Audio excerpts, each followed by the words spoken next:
Do you love yourself enough to protect yourself as an empath? That's what we're going to talk about today.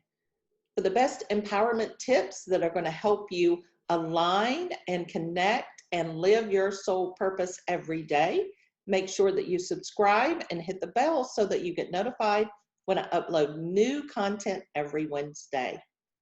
I've used these exact tips to protect my own integrity, to create and establish and maintain my own boundaries, and I've taught hundreds of other people how to do the same thing. If you want to join our community, you can join us on Facebook at Your Empowerment Party for lots of other free tips and fun advice on living your soul purpose out loud. So tip number one is to speak up. And there's two primary ways that you want to make sure that you're speaking up in order to maintain your own personal integrity, especially if you're an empath. And it is learning to say no and speaking up about liars or gossipers. And both of those things can be really challenging. It takes a level of personal autonomy and personal self-confidence to be able to tell people no when they're asking you to do something that you don't want to do, to give something away for free when you really should be making money for it, to telling people that you're not going to continue to carry their baggage for them or do their work for them. And no is the most powerful word that you can use that takes your power back from a situation and incorporates your own integrity into the process. The next thing you want to do is you want to speak up about liars and gossipers. And it doesn't mean that they're lying or gossiping about you. It could be someone you know or someone you don't know. It really doesn't matter. But it does take a level of personal confidence and integrity to be able to call a liar, to be able to tell people who are gossiping that it really is not the high vibe energy that you want to have in your experience. And this is especially important for empaths because empaths are gathering energy, they're gathering intuition, they're gathering information on an energetic level from the people in their environment. And so if the people in their environment are liars or cheaters or gossipers, then they're going to have a lot of contradictory information coming into their energy field. And that will then create within the empath a level of confusion, energetic feeling of chaos. Things will happen in their experience that they don't understand and can't really grasp why they're happening. It's because there's this incongruency that is in their energetic field.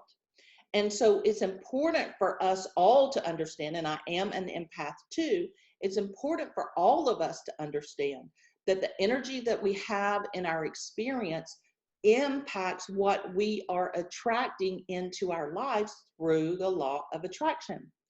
And so being able to tell someone no and mean no in a kind way, in a clear way, in a boundary setting way is one of the most important things that an empath or anyone can choose to do. And then learning how to, I don't want to say exclude because that's more of an energy of pushing away. It's really separating yourself from liars and gossipers, because you don't want to push anything out of your life, because that in this land of duality, that means something is pushing back on you. And so it becomes a struggle and you don't want that. What you want to do is you want to speak up for someone. If someone is saying something that is not true, you can speak up and say, hey, that's not true. You can say, this is what I know is true. And if you're doing it in a place of divine love and divine truth, there's no antagonism, there's no fighting, there's no arguing. It's just simply stating the facts. Once you do that, then you separate yourself from that chaos and that incongruency because you are now aligned with what is true. So tip 2 is about setting boundaries. So when you say no, make your no mean no. It doesn't mean no now until they pester you to say yes. It means no, it's not going to work for me. I really appreciate it. It's not for me. You go ahead if you want to. I'm not interested. Being able to say no in a way that has no charge to it, no frustration to it, no anger, no vulnerability, just to say no and then stick to the no without having to fight about it or argue about it or stand up for it, means that you have established a good boundary around your word. The next clear boundary you want to have is around work hours and your work schedule, your work income, what you give away, what you charge for, what you expect reciprocity for, what you want a fair energy exchange for, all of those things. So when we're in our work, especially if you're working in a field where you are doing your sole purpose, it needs to be full of integrity that's aligned with you, okay? So your work hours may be different than other people's work hours, and that's okay, as long as they're consistent to what is true for you, what feels good for you, when your power hours are, and that's wonderful. And you don't have to change that for anyone else. You don't have to change it for your family. You don't have to change it for your customers or clients, because if they love you or if they want to work with you, they'll honor your boundaries because they want to have you at your best. And the next is setting boundaries with family. Sometimes we have situations where the family wants to use paradigms or patterns of behavior that are unsupportive for us, and those are going to be different from those are going to be different for everyone. But what you want to understand is when we are working with family, there is a tendency, especially for females, to acquiesce, to reduce themselves, to limit themselves so that they can serve the family first. And that is one of the most self-destructive things that we do, especially as empaths, because when we are reducing ourselves and reducing our own desires or needs, what we're doing then is we're squashing our ability to stand up for ourselves, to be truthful, to be honest, and to be integrous. And so what that means is the more we squash ourselves, the less integrous we are. So we continue by the law of attraction to attract things that keep us small and out of integrity. And instead, what we want to do is we want to set clear boundaries with our family.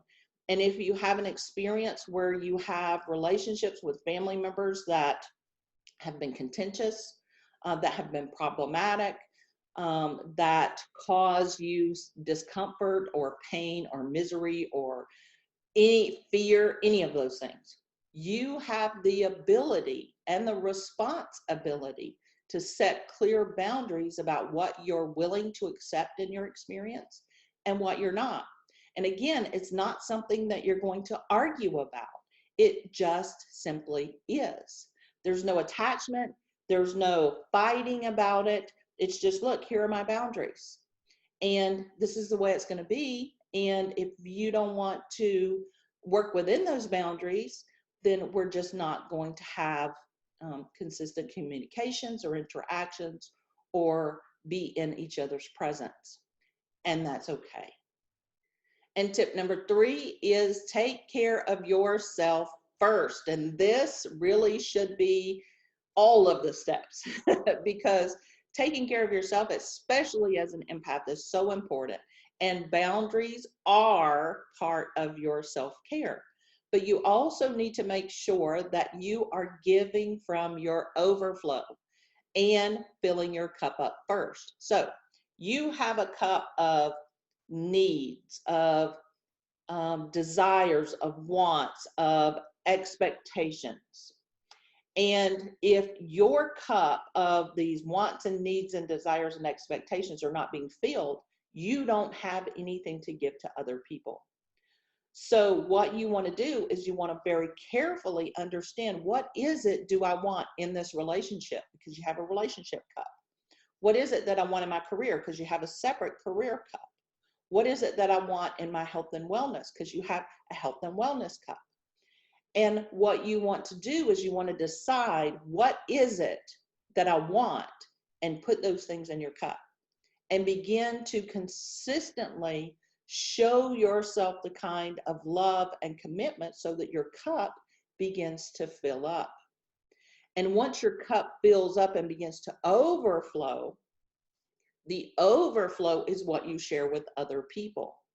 And so you're never, ever, ever, ever giving from your cup, okay? The cup is yours. And once the cup is full, once you're full of health and wellness, and you have an overflow of health and wellness, then you can start helping other people with their health and wellness by giving of your overflow, not of your cup.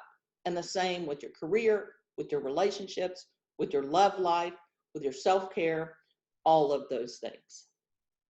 Now, comment below and let me know if you have ever shortcutted your own integrity, your own boundaries, if you've ever actually created experiences where you've diminished yourself and then learned that it was not the most supportive thing for you to do and changed your behavior. The fourth tip that you need to do is to clear yourself. And that means clear your energy field, clear your chakras, clear your thoughts and emotions, and to work out for yourself how you best engage with other people so that you can stay in integrity with yourself, so that you can maintain your own so that you can maintain your own boundaries, and so that you don't have any issues with cross-contamination. So I'm going to be making different videos on these, so watch out for those soon. But really, you need to clear your heart space. You know you're in your heart space because there are no thoughts and emotions there. It is a very neutral space. You need to clear your chakra system, which includes all of the chakras that are in your body. And I'll make some videos on how to do both of those, the heart and this chakra system. You also need to clear your thoughts and your emotions. You can do this by journaling, by doing a burning bowl, by having coaching or therapy. All of these things work well to help you clear your thoughts and emotions. And tip 5 is to connect consistently. And that means connecting with your higher power, whoever that is, if it's God or Goddess, if it's Gaia, if it's Source, if it's Yeshua or Jesus, whoever it is, if it's Buddha, if it is the infinity, whatever it is for you, connecting to your higher source is important. Connecting to Gaia, or Mother Earth, is also important because we are living on her body. She's feeding us. She's giving us energy and resources from her body to help us thrive. So we need to connect to her as well. We also need to connect to our highest self. And I'm going to do some videos on this as well. But the easiest way to do that is to go into that neutral heart space. And when you're in that neutral heart space, travel up through your throat space, through your third eye, out the crown of your head, to the very highest part that you can access of your own self. And again, I'm going to do some videos to teach you how to do this if you don't know how. But connection to your higher self, to your higher power, whoever that is, and to Mother Earth are very, very, very important in this process. It keeps you grounded. It also keeps you lifted up to the highest vibration that you can access, and allows you to bring in clarity and truth in a way that you would not be able to do otherwise. So now you know how to love yourself in a way that gives you steps that you can go through to set boundaries, set parameters, fill your cup, give from your overflow, and all of that that's going to help you connect and stay grounded and function in a way that's going to be most supportive for you. And if you would like some assistance, you can also download the Love Warrior Prayer that was gifted to me by that was gifted to me by Archangel Michael in 2016 and 2017. And I will put the download in the description so that you can get that. Also, if you want more empowerment tips, you can join Your Empowerment Party on Facebook. So check us out there. I'll also put that link in the description. So if you enjoyed this video, please like this video, subscribe to this channel, and click the bell so that you get notifications when I upload new content every Wednesday.